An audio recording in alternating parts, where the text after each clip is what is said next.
चेतना की वाणी सामने क्रम संख्या 753 753 और इसमें कह रहे हैं गुरुदेव, कुछ ने बुद्धि का दर्शन किया, कुछ ने मन का।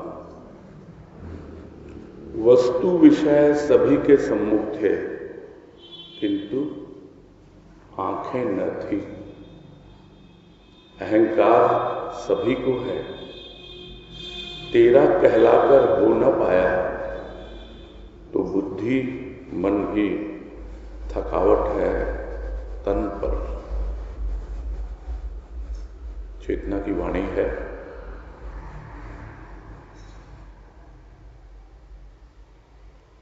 और जब तक प्राणी को देखना नहीं आता, देखने की कला नहीं आती, तब तक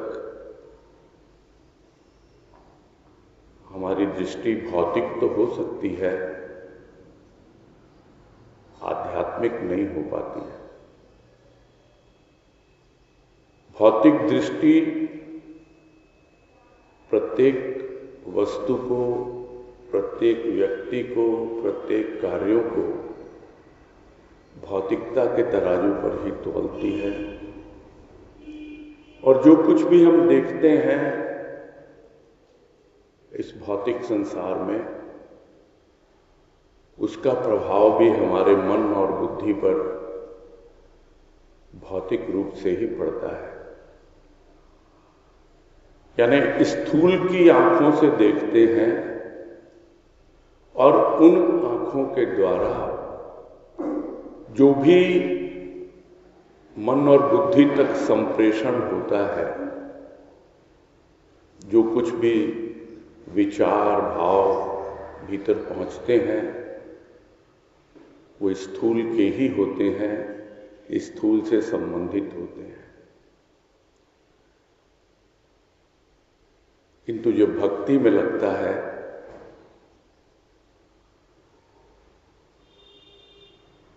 प्रारंभिक अवस्था में वहां भी भौतिकता है,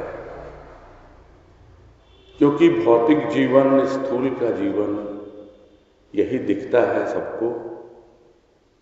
अपना शरीर, अपना परिवार, अपना समाज। किंतु जो हमारे भीतर में मन और बुद्धि है और जो अहंकार है, उसका सही सदुपयोग या उसे काम में लेना, ये बिना भक्ति के जान नहीं पाता है प्राणी। प्रारंभ में स्थूल की भक्ति होती है और सद्गुरु की कृपा से धीरे धीरे सूक्ष्म का अनुभव भी होता है, उसके प्रेम का, उसके भाव का, और तब उसे एक नई दृष्टि मिलती है, एक नई सोच मिलती है कि वास्तविक भक्ति तो आंतरिक है, भीतर की है। भले ही मेरी आंखों के सामने सद्गुरु की मूर्ति हो या न हो, उसका चित्र हो या न हो, किंतु वो मेरे भीतर विराजित है, मेरे हृदय में बसा हुआ है। यह अनुभूति जब प्राणी को होने लगती है, तो अपने आप ही उसके सूक्ष्म की भक्ति प्रारंभ हो जाती है। तब मन और बुद्धि के रूप अलग होते हैं। पहले मन और बुद्धि स्थूल में रमे हुए थे, उसके बाद मन और बुद्धि सूक्ष्म में मनन करते हैं, चिंतन करते हैं। तो जो देखना सीख जाते हैं, जिन्हें सद्गुरु की कृपा से मन और बुद्धि को देखना आ गया, उनके सामने न जाने कितनी ही विषय वस्तु आती है और वो सही दृष्टि से, सही आंखों से उसे देख पाते हैं। गुरुदेव यहां कहते हैं कि सभी के सम्मुख थे विषय वस्तु, किंतु वो आंखें न थी। वो आंखें किसने दी? वो आंखें दी सद्गुरु ने। एक और वाणी में कहा गुरुदेव ने, मेरी आंखों में देख, मेरी आंखों से देख, मुझे देख। यानी जब तक हम उसकी आंखों में नहीं देखते तब तक हमें वो आंखें मिलती नहीं जिन आंखों से हम उसे देख पाए। भौतिक वस्तुओं के लिए भौतिक आंखें हैं, सूक्ष्म भावों के लिए, विचारों के लिए सूक्ष्म की आंखें हैं, किंतु परमात्मा को देखने के लिए जो आंखें चाहिए वो आंखें तो स्थूल और सूक्ष्म के भी परे है। उस वक्त देखना नहीं होता, सर्वत्र उसी का जलवा होता है, उसी का जमाल होता है, उसी का प्रकाश होता है।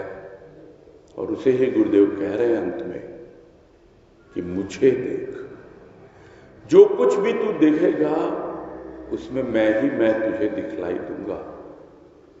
तो जब तक हम उसकी आंखों में नहीं देखते तब तक हमें वो आंखें नहीं मिलती जिन आंखों से हम सब कुछ समझ पाए, मन को देख पाए, बुद्धि को देख पाए। सभी के सामने है, विषय वस्तु सबके सामने है, कोई बाहर की दुनिया नहीं बदलती है, भीतर की दुनिया बदलती है। कब बदलती है? जब हमें सद्गुरु की कृपा से वो अपनी आंखें दे देता है, जिसे हम सत्संग में कहते हैं भाव की दृष्टि। जब भाव की दृष्टि मिलती है तो उस भाव की दृष्टि से अपने आप ही उसके दर्शन होते हैं। जब चर्म चक्षुओं से बाहर की दृष्टि से देखता है तब उसे जीवन में अभाव ही अभाव नजर आता है, किंतु जब सद्गुरु की भाव की दृष्टि से देखता है तो बाहर कुछ विशेष परिवर्तन नहीं हुआ है, किंतु भीतर के परिवर्तन ने हमारी दृष्टि बदल दी, हमारा दृष्टिकोण बदल दिया। तो जिसकी चेतना जाग रही है वो देख पा रहा है अपने आप को, अपने मन को, अपनी बुद्धि को, और फिर सोच रहा है, समझ रहा है कि दुनिया में भी मैं देख रहा हूं कि कुछ ने तो बुद्धि का दर्शन किया और कुछ ने मन का किया। सभी के सामने विषय वस्तु थे, किंतु वो आंखें नहीं थी जो सद्गुरु की कृपा से मुझे मिल गई। मेरे सद्गुरु ने मेरी आंखें खोल दी। बाहर की आंखें खुली थी किंतु भीतर की आंखें खोल दी, वो आंखें दे दी। तो मन और बुद्धि को देखना आ गया मुझे। एक एक छोटे छोटे भाव विचार जो मेरे मन में उठते हैं, मेरी बुद्धि में जो भी भ्रम का साम्राज्य फैला हुआ है, जो विषय विकारों से मैं हमेशा परेशान रहता हूं, ये सब चीजों को देखना सिखला दिया मेरे सद्गुरु ने, वो आंखें देकर। किंतु दुनिया में कोई ऐसे देखता है, कोई वैसे देखता है, और अपने अहंकार को ये बढ़ाता है कि भाई मैंने तो अपने आप को जान लिया, मैंने तो मन को जान लिया, मैंने बुद्धि को जान लिया, मैंने सब कुछ जान लिया, अब तो मुझे ज्ञान हो गया। तो अहंकार तो सभी को है। किसी को भौतिक वस्तुओं का अहंकार है, धन दौलत का, मान प्रतिष्ठा का, पद ओहदे का, तो किसी को अपनी बुद्धि का, जिसे हम कहते हैं आजकल ये बुद्धिजीवी हैं, ये बुद्धि में ही जीते हैं और बुद्धि को समझ नहीं पाते हैं। तथाकथित इंटेलेक्चुअल्स ये अपने आप को जानने का दावा तो करते हैं, किंतु ये अपने अहंकार को ही बढ़ा रहे हैं। मैं इतना पढ़ा लिखा, मैं इतना बुद्धिमान, मैं इतने शास्त्रों का ज्ञाता, मैं पीएचडी, डीलिट और न जाने क्या क्या, एक एक तमगा लगाकर, एक एक डिग्रियों का अंबार लगाकर ये अपने अहंकार को ही पोषित करते हैं। कोई बात नहीं है, अहंकार सभी को है, होना भी चाहिए, किंतु वो अहंकार झूठा है यह समझ में आना चाहिए। सच्चा अहंकार क्या है? सच्चा अहंकार है कि मैं प्रभु का हूं।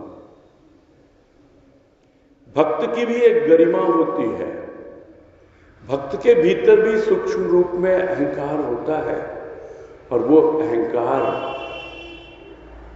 यही होता है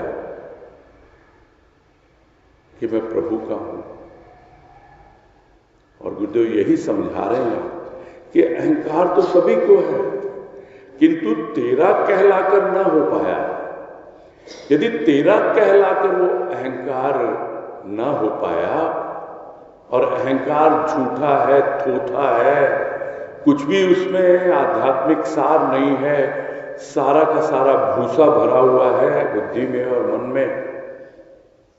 कितनी सूचनाएं, कितनी बातें यहां से वहां एकत्रित कर रखी हैं दिमाग में, न जाने कितने ग्रंथ, कितने पुस्तकें, और अपने आप को बुद्धिमान समझता है। तेरा नहीं कहलाया। तो तेरा जब तक नहीं कहलाएगा, जब तक हो न पाएगा, तो बुद्धि मन भी थकावट है तन पर। तो उसके लिए बुद्धि और मन दोनों ही बोझिल हो जाते हैं। किसके लिए? शरीर पे। शरीर पे उसका प्रभाव पड़ता है। कोई कितना ही बुद्धिमान हो जाए, कोई कितना ही अपने मन को समझ ले और अपने आप को पंडित घोषित कर दे, ज्ञानी घोषित कर दे, किंतु यदि उसके भीतर प्रभु की भक्ति नहीं है, प्रभु का प्रेम नहीं है, तो वो एक दिन थक जाएगा। उन ग्रंथों का बोझ ढोते ढोते सिर पर थक जाएगा। बुद्धि भी तो सिर में ही है, मन भी तो यही है, सब कुछ तो वही है, और सबसे भारी सिर ही होता है शरीर में। हम देखते हैं जो तैरना सीखते हैं, उनको सिखाने वाला यही कहता है सबसे पहले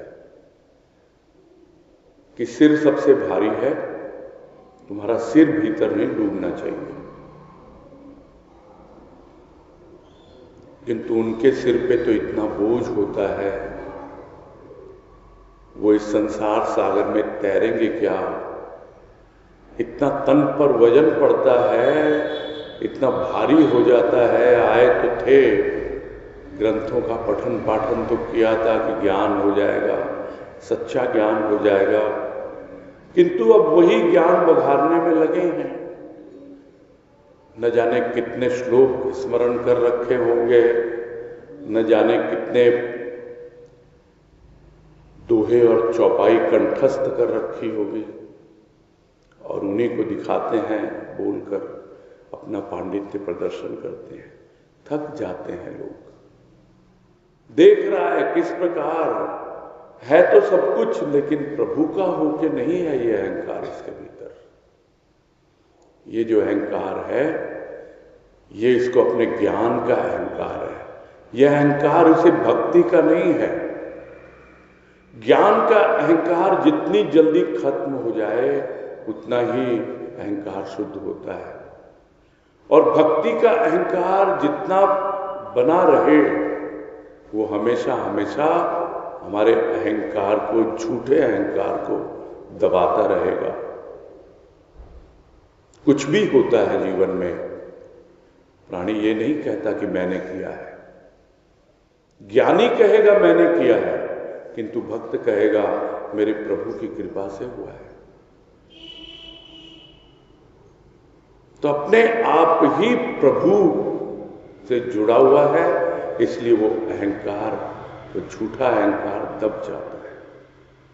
चेतना जाग रही है, मन बुद्धि को देखना सीख रहा है कि किस प्रकार मन और बुद्धि जो है उनको मैं देख पा रहा हूं अब, और अपने अहंकार को भी समझ पा रहा हूं।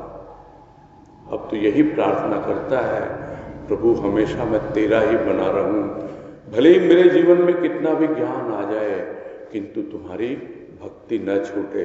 और जब चेतना जाग रही है और पहले से ही प्राणी इतना जागरूक हो जाता है, इतना अवेयर हो जाता है कि जैसे जैसे ज्ञान आएगा और मुझे अहंकार से भरता चला जाएगा, और पहले से ही मैं इस अहंकार को संभाल लूं, अपने प्रभु के चरणों में डाल दूं। जो भी समझ में आता है सब कुछ उसको अर्पित करता जाऊं, और निश्चिंत होकर, खाली होकर विश्राम पाऊं। तब न तो मेरे मन में कोई बोझ है, न मेरी बुद्धि में कोई बोझ है, और जब दोनों हल्के फुल्के हैं तो बिल्कुल स्वाभाविक है कि तन पर कोई बोझ नहीं होगा। कहने का तात्पर्य है कि जब बोझ नहीं होगा तो थकेगा नहीं, जीवन हल्का फुल्का होगा और अपने आप ही ज्ञान की दिशा में आगे बढ़ता चला जाएगा।